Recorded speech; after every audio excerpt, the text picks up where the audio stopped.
یہ محرم الحرام جب آتا ہے تو اہل بیت کرام کی عظمت اور شانوں کو بیان کرنے کا سلسلہ عروج پر ہو جاتا ہے۔ ویسے تو سارا سال ہم محبت صحابہ اور محبت اہل بیت بیان کرتے ہی رہتے ہیں۔ اہل سنت تو ہر گھڑی ہر لمحہ ان کی محبتوں میں سانس لیتے ہیں۔ ویسے اس مہینے کو جو نسبت ہے ان کے ساتھ اور اس مہینے کے اندر جو ان پر ظلم ہوا، اس لحاظ اس مہینے کی خاص نسبت ہے، تو پھر اہل ایمان اپنی محبتوں کا بھرپور انداز میں اظہار کرتے ہیں اور اہل بیت کے نام کی محافل سجاتے ہیں، اہل بیت کے نام کے لنگر تقسیم کرتے ہیں، محراب و منبر پر ان کا ذکر سنتے ہیں، قلوب کو منور کرتے ہیں، گلی بازاروں میں لنگر تقسیم کرتے ہیں، علماء کے بیانات لگاتے ہیں، اور ایک سماسا ہوتا ہے کہ محبت اہل بیت اور محبت صحابہ جو صحیح العقیدہ ہیں وہ دونوں بیان کرتے ہیں تاکہ رافضیوں کا بھی رد ہو جائے، خارجیوں کا بھی رد ہو جائے۔ یہ اہل سنت کا عقیدہ ہے کہ وہ جہاں اہل بیت کی بات کرتے ہیں تو وہاں حضور کے صحابہ کی بات بھی کرتے ہیں، کہ کہیں ایسا نہ ہو کہ صرف اہل بیت کی بات سن کر کوئی یہ سمجھے کہ یہ شاید کہ معاذ اللہ یہ صحابہ کی شان ماننے والے نہیں۔ ایسا نہیں، سنی وہ ہوتا ہی نہیں کہ جو حضور کی نسبت والی چیز کو مانے ہی نہ۔ حضور محبتوں کا مرکز ہے، اور جس چیز کی نسبت میرے مصطفیٰ سے ہو گئی، اہل سنت کے دل میں ہر اس چیز کا پیار فرض ہو گیا۔ صحابہ کی نسبت میرے مصطفیٰ کے ساتھ تو صحابہ کی محبت بھی لازم، اہل بیت کی نسبت میرے مصطفیٰ کے ساتھ تو اہل بیت کی محبت بھی لازم۔ تو وہ سنی نہیں ہو سکتا کہ جو حضور کی نسبتوں کا لحاظ نہ کرے، حضور کی ہر نسبت کا لحاظ، حضور کی ہر نسبت کا ادب، حضور کی ہر نسبت کی جو ہے فرمایا کہ ادب احترام اور ان کی شانوں ان کی عظمتوں کو ماننا، فرمایا یہ اہل سنت کا وتیرہ ہے۔ وہ سنی نہیں ہے کہ جو حضور کی نسبت میں سے کسی چیز میں گستاخی کرے۔ تو آئیے، ہم کون ہوتے ہیں ان کی شانوں کو بیان کرنے والے؟ وہ کسی نے کیا خوب کہا، یہ کس کا منہ ہے، کسی نے کیا خوب کہا، یہ کس کا منہ ہے جو پاکی بیان کرے ان کی۔ سبحان اللہ تو کہہ دیں یار، یہ کس کا منہ ہے کہ پاکی بیان کرے ان کی، یعنی حضور کے گھرانے کی۔ ہم جو پاکی بیان کر رہے ہیں، ہم تو اپنی یعنی آخرت کو سنوار رہے ہیں، دنیا کو سنوار رہے ہیں، کیونکہ ان کے ذکر خیر سے برکتیں ملتی ہیں، ان کے ذکر خیر سے گناہ معاف ہوتے ہیں، ان کے ذکر خیر سے ایمان تازہ ہوتا ہے، ان کے ذکر خیر سے جسم میں ٹھنڈک محسوس ہوتی ہے، نور پیدا ہوتا ہے، چاشنی پیدا ہوتی ہے، مٹھاس ملتی ہے۔ ہم تو صرف اپنی دنیا اور آخرت کو سنوارنے کے لیے ان نیک لوگوں کا، پاکوں کا ذکر کرتے ہیں، مگر شاعر کا انداز دیکھیں کیا خوب اس بات کو بیان کرتا ہے، کہتے یہ کس کا منہ ہے جو پاکی بیان کرے ان کی، کہ مدح پاک میں کافی ہے آیت تطہیر، مدح پاک میں کافی ہے آیت تطہیر۔ فرمایا وہ کہ جن کی پاکی کو، پاکیزگی کو اللہ بیان کرے، سمجھے گی نہیں آئی؟ تو بندے کے بس کی بات ہے؟ بندہ تو صرف اپنی آخرت اور دنیا کو سنوارنے کے لیے ان کا ذکر خیر کرتا ہے، ورنہ آیت تطہیر ہی ان کی پاکیزگی کے لیے کافی ہے۔ اللہ فرماتا ہے انما یرید اللہ لیذہب عنکم الرجس اہل البیت ویطہرکم تطہیرا۔ فرمایا جز انیس اللہ یہ ارادہ فرماتا ہے کہ اے نبی کے گھر والوں، اب دیکھو نا حضور کا ذکر لازمی ہے، اے نبی کے گھر والوں، تو پتہ چلا کہ حضور کے گھر والوں کو جو عزت اور شان ملی ہے وہ حضور کے صدقے سے ملی ہے۔ اور کوئی یہ کہے کہ فرشتہ بھول گیا تھا جی، وہ تو مولا علی کے پاس جا رہا تھا تو وہ نبی علیہ السلام کے پاس چلا گیا، تو پھر کیا وہ مومن رہ جاتا ہے؟ جو قرآن کو پورا نہ مانے، جو دین کو پورا نہ مانے، جو وحیاتیوں کو، جو بہرا روی کو منسوب کرے اہل بیت کے ساتھ معاذ اللہ، اور دیگیں پکائے یزید کے کام کر کے اور محبت کا دعویٰ کرے اہل بیت کے ساتھ، یہ کوئی محبت اہل بیت؟ یزید وہ بہرا روی کا حکم دیتا تھا، وہ زانی تھا، شرابی تھا، وہ کبابی تھا، وہ فاسق تھا، وہ ماؤں سے نکاح کو جائز سمجھتا تھا، وہ اس ٹائپ کا وہ لعین تھا، مگر یہ کام جو کرتے ہیں، متا کرتے ہیں یا دیگر جو بہرا روی کے ان کے سسٹم ہیں، جو اس طرح کر کے محبت اہل بیت کا دعویٰ کر کے دیگ پکا کے روڈ پر شاپر میں ڈال کے پھر لوگوں کو تقسیم کریں، مجھے بتائیں یہ صدقہ خیرات، یہ اہل بیت کی محبت مقبول ہے کہ مردود ہے؟ مردود ہے۔ بھائی وہ پاک ہیں، انہوں نے جو ہمیں تعلیم دی ہے وہ پاکیزگی کی دی ہے، اور پاکیزگی یہ ہے کہ بندہ باوضو ہو، اچھا لباس پہنے، خوشبو لگائے، مسجد میں آ کر ان کا ذکر خیر سنے۔ اللہ اکبر کبیرہ۔ تو توجہ فرمائیں کتنا فرق ہے ان کی محبت کے دعوے میں اور ہماری محبت کے دعوے میں۔ ان کی محبت کا دعویٰ بڑا گندا ہے، گرد ہے، آلودگی ہے، مگر ہمارا جو محبت کا دعویٰ ہے اور پھر عمل ہے وہ بالکل دودھ کی طرح پاک بھی ہے اور صاف بھی ہے۔ اللہ کا فضل ہے کہ اللہ پاک نے ہمیں اہل سنت وہ عقیدہ دیا ہے کہ جس کے اندر حضور کی ہر نسبت کا ادب موجود ہے۔ تو حضرات محترم توجہ فرمائیں، بات پھر چلی جائے گی دوسری طرف۔ فرمایا انما یرید اللہ لیذھب عنکم الرجس اہل البیت ویطہرکم تطہیرا۔ اے نبی کے گھر والوں، بات آگی نا، بات یاد ہے نا، اے نبی کے گھر والوں۔ اب جو نبی کو چھوڑ کر اہل بیت سے محبت کرے گا اس کی محبت قابل قبول۔ اے نبی کے گھر والوں، اللہ ارادہ فرماتا ہے کہ وہ تم سے ہر قسم کی پلیدی، ناپاکی دور کر دے۔ وہ ہر قسم کی پلیدی اور ناپاکی کیا ہے؟ فرمایا کہ فکری، یہ سوچ، یہ غلط سوچ، یہ بھی پلیدی ہوتی ہے نا، سمجھ گئی نہیں ہے؟ فکری اور اعتقادی اور عملی اور اخلاقی اور ظاہری اور باطنی، فرمایا ہر قسم کی نجاستوں سے اللہ تمہیں پاک اور صاف رکھے۔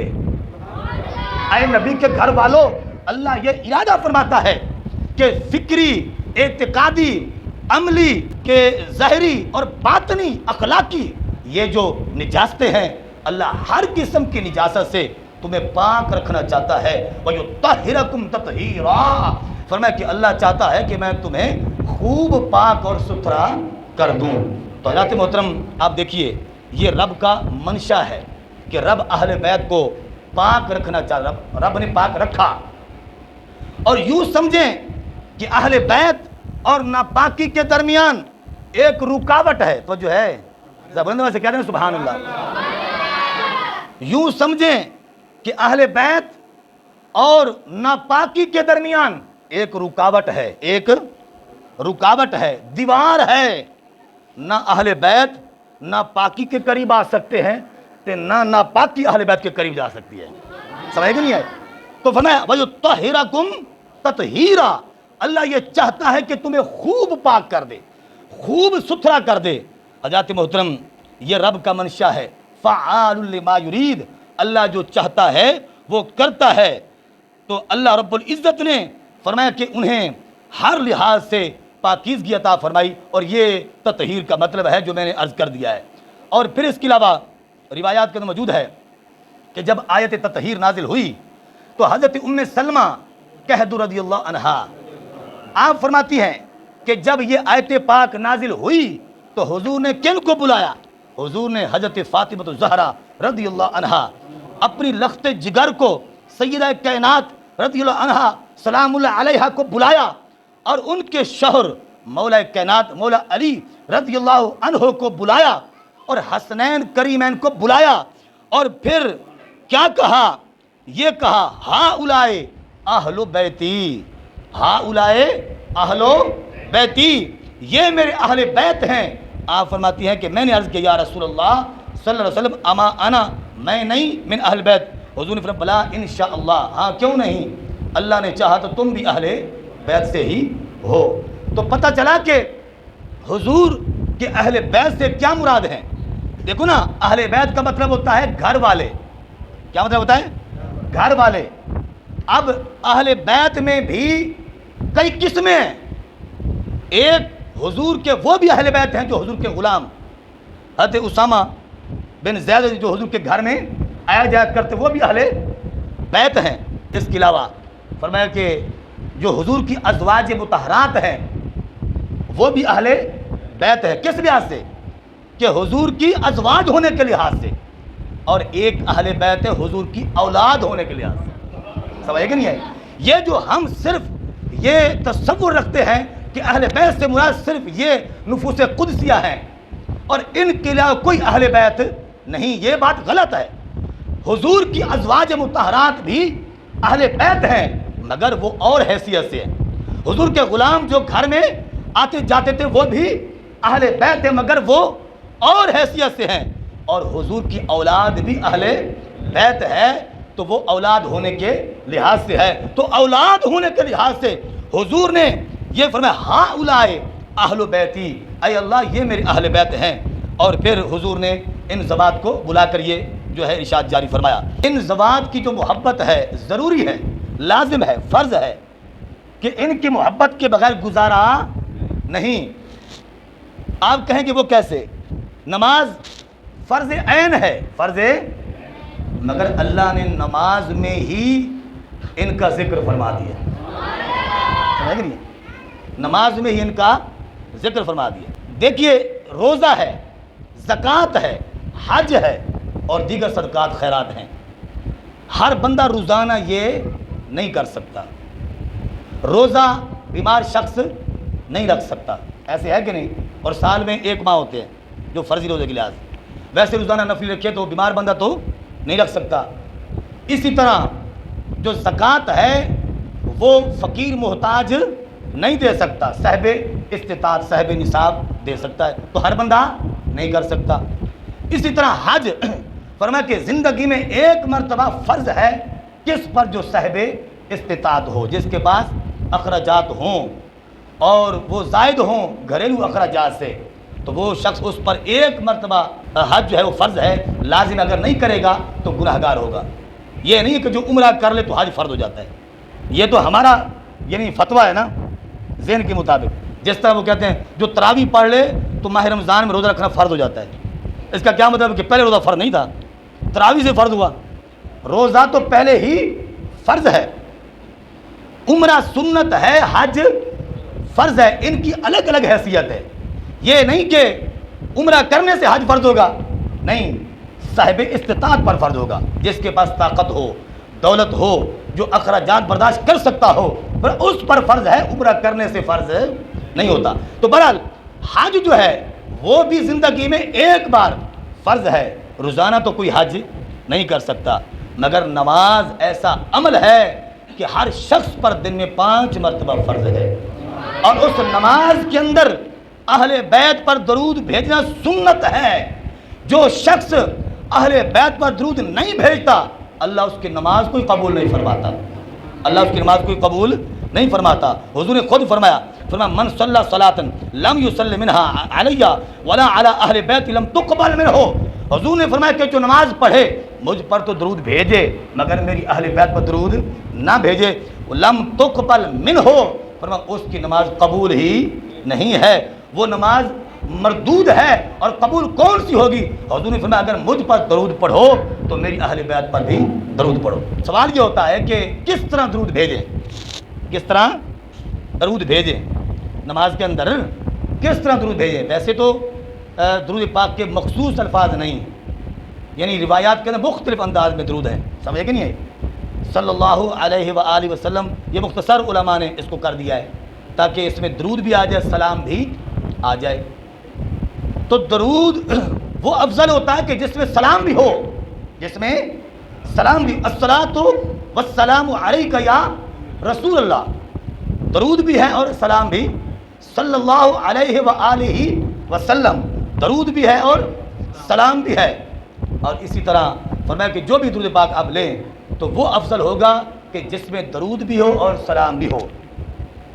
مگر نماز میں جو ہم درود پڑھتے ہیں، درود ابراہیمی جس کو ہم کہتے ہیں، اس میں صرف درود ہے، سلام نہیں۔ آپ کہیں کہ سلام تو پھر سلام پڑھنا جائز بھی نہیں ہونا چاہیے، نہیں، ایسا نہیں ہے۔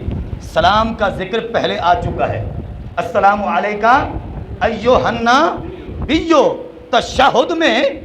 تشہد میں ہم حضور کی ذات بابرکات پر پہلے سلام پڑھ چکے ہوتے ہیں، اور پھر اس کے بعد صرف درود ابراہیمی پڑھتے ہیں، جس کی تعلیم حدیث پاک میں موجود ہے۔ اور اگر نماز سے باہر پڑھنا ہے تو وہ درود افضل ہوگا کہ جس میں درود بھی ہو اور سلام بھی ہو۔ تو برا نماز کی بات تو حضرت کعب بن عجرہ رضی اللہ عنہ سے مروی ہے، انہوں نے حضرت عبد الرحمن بن ابی لیلہ کو یہ فرمایا کہ کیا میں تمہیں وہ تحفہ نہ دوں جو حضور نے مجھے عطا فرمایا، جو میں نے حضور سے سنا ہے، کیا میں وہ تحفہ تمہیں نہ دوں؟ تو عرض کیا کیوں نہیں، آپ وہ تحفہ ہمیں بھی عطا کریں۔ تو آپ کہتے ہیں کہ میں نے حضور سے یہ سوال کیا کہ یا رسول اللہ صلی اللہ علیہ وسلم ہم کیسے درود پڑھیں آپ پر اور آپ کی آل پر؟ تو حضور نے مجھے تعلیم دی، بلکہ ہمیں تعلیم دی۔ حضور نے فرمایا قولو، اس طرح پڑھو، اللہم صلی علی محمد وعلی آل محمد کما صلیت علی ابراہیم وعلی آل ابراہیم انک حمید مجید، اللہم بارک علی محمد وعلی آل محمد کما بارکت علی ابراہیم وعلی آل ابراہیم انک حمید مجید۔ اس طرح تم درود پڑھو، کیونکہ سلام کا پہلے ذکر تشہد میں آ چکا ہے۔ تو ذات محترم آپ دیکھیں آج بے سکونی اور پریشانی بہت عام ہے، ہر بندہ قلبی اور جسمانی روحانی سکون چاہتا ہے، مگر وہ دنیا داری میں رہ کر سکون چاہتا ہے۔ وہ کہتا ہے کہ میرے پاس ہر قسم کی آسائش ہو اور آرام کا ہر قسم کا ساز و سامان ہو، ہر سہولت ہو، میرے پاس جو دنیا کائنات کی سہولیات ہیں وہ ہر قسم کی سہولت میرے پاس موجود ہو، پھر مجھے سکون ملے گا۔ مگر دیکھا یہ جاتا ہے کہ ہمارے بزرگ کچے کمروں میں رہ کر، کچی بلڈنگوں میں رہ کر، کچی دیواروں میں رہ کر انہیں سکون تھا، آج ہم ایئر کنڈیشن میں رہ کر بے سکون ہیں۔ ایسے ہے کہ نہیں؟ وجہ کیا ہے؟ وجہ یہ ہے کہ ہم نے اللہ کا شکر چھوڑ دیا، ہم نے صحابہ کرام علیہ رضوان اور اہل بیت اطہار کی تعلیمات پر عمل کو چھوڑ دیا۔ وہ لوگ جو ہے اللہ والوں کی پیروی کرتے تھے، تو اللہ والوں کی پیروی میں امان ہے، اللہ والوں کی اتباع میں سکون ہے، قلبی بھی جسمانی بھی۔ اور اگر ہم انگریز کو آئیڈیل بنا کر دنیا پرستی میں آ کر ہم دنیا کی ہر اعلیٰ سے اعلیٰ سہولت اپنے گھر میں میسر کریں تو پھر بھی سکون نہیں ملے گا، جو سکون اللہ کے ذکر میں ہے اور اللہ والوں کی تعلیمات پر عمل کرنے میں ہے۔ اور پھر حضور نے خود فرما دیا، فرمایا کہ سکون چاہنے والوں اور پریشانیوں سے نجات چاہنے والوں، میرے اہل بیت اس کائنات کے لیے امن ہے، اس کائنات کے لیے امن ہے۔ یا رسول اللہ کیسے؟ فرمایا کہ وہ ایسے کہ جس طرح ستارے جو ہے وہ اہل آسمان کے لیے ستارے امن ہیں، نجوم ستارے اہل آسمان کے لیے امن ہیں، اسی طرح زمین والوں کے لیے میرے اہل بیت امن ہیں۔ تو امن کیسے بنیں گے؟ کہ ان کی تعلیمات پر عمل کیا جائے، ان کی اتباع کی جائے، محض دعویٰ نہیں کہ ہم تو بڑے محب اہل بیت ہیں، نہیں، محب اہل بیت کا مطلب یہ ہے کہ جو انہوں نے ہمیں تعلیم دی ہے پاکیزہ زندگی بسر کرنے کی اسلام کے مطابق، ہمیں ان پر عمل کرنا چاہیے، ہم کریں گے تو پھر زندگی میں امن اور سکون آ جائے گا۔ اور پھر اس لحاظ سے ایک اور جو حضور کا خطبہ تھا، جو حجۃ الوداع کے موقع پر حضور نے خطبہ ارشاد فرمایا، سبحان اللہ تو کہہ دیں یار۔ حضور نے جب مقام عرفہ میں، حج صاحب مقام عرفہ میں قصوہ اونٹنی پر، سبحان اللہ کہہ دیں یار، قصوہ اونٹنی پر حضور کھڑے تھے حجۃ الوداع کے موقع پر، اونٹنی پر چڑھ کر حضور مخلوق خدا کو خطبہ دے رہے تھے اور ساری کائنات کو امن اور سلامتی کا پیغام حضور ارشاد فرما رہے تھے اور دین کے کامل ہونے کا اعلان کر رہے تھے۔ اور حضور فرما رہے تھے الیوم اکملت لکم دینکم واتممت علیکم نعمتی ورضیت لکم الاسلام دینا۔ فرمایا لوگوں یاد رکھو آج تمہارا دین مکمل ہو چکا ہے۔ حضور نے دین کے کامل ہونے کی خوشخبری دی، اور وہ دن مسلمانوں کے لیے عید کا دن تھا، بلکہ عید سے بھی بڑھ کر تھا کہ دین مکمل ہو گیا، اسلام مکمل ہو گیا، قرآن مکمل ہو گیا۔ تو حضرات محترم، جب حضور نے دین کے کامل ہونے کی خوشخبری دی اور ساتھ ہی فرمایا کہ تم چاہتے لوگوں کامیابی چاہتے ہو، ہدایت چاہتے ہو، تو میں تم میں دو چیزیں چھوڑ کے جا رہا ہوں کہ جو شخص ان دو چیزوں کو مضبوطی سے تھامے گا، یا بالفاظ دیگر کہ میں تمہیں دو تحفے دے کے جا رہا ہوں، میں تمہیں دو تحفے دے کے جا رہا ہوں، جو شخص ان دو تحفوں کو قبول کرے گا، وہ دو تحفے فرمایا ایک تو اللہ کی طرف سے ہے اور دوسرا رسول اللہ کی طرف سے ہے۔ اللہ کی طرف سے کیا ہے؟ فرمایا کتاب اللہ قرآن، اور رسول اللہ کی طرف سے کیا ہے؟ فرمایا کہ وَعِتْرَتِي اہل بیتی، فرمایا کہ میری اہل بیت۔ حضور نے فرمایا کہ جو شخص نجات چاہتا ہے، جو ہدایت یافتہ ہونا چاہتا ہے، رب کے تحفے کو بھی مضبوطی سے تھامے، اور اس کے نبی علیہ السلام کے تحفے اہل بیت کو بھی مضبوطی سے تھامے۔